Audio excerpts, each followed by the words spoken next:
రాత్రి వేళ కామాక్షి ఆయన పడుకున్న దగ్గరికి వచ్చి తట్టి లేపింది. ఆయన లేచారు. కేశపాశాన్ని తీసి ఇలా చూపించి ముట్టుకో అంది. ఆయన ఇలా ముట్టుకున్నారు. జిగురుగా ఉంది. ఏమ్మా జుట్టు జిగురుగా ఉందన్నారు. పాలు పోసి వెళ్ళిపోయావు అంది. అమ్మా నీ గుడి పునర్నిర్మాణం చేయాలని తాపత్రయపడ్డానమ్మా అన్నారు. ఏమయ్యా గుడి పునర్నిర్మాణం చేయడానికి నువ్వు సంపాదించాలా? నన్ను అడిగితే నేను ఇవ్వను. దానికోసం నా జుట్టు ఇలా వదిలి వెళ్ళిపోయావా? చూడు పాలకంపు ఎంత సువాసనలు రావలసిన జుట్టునది. వెనక్కి వచ్చి అభిషేకం చెయ్యండి.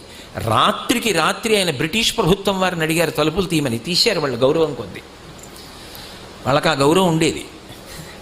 తలుపులు తీస్తే వారు గబగబా వచ్చి కంచిలో అమ్మవారికి మళ్ళీ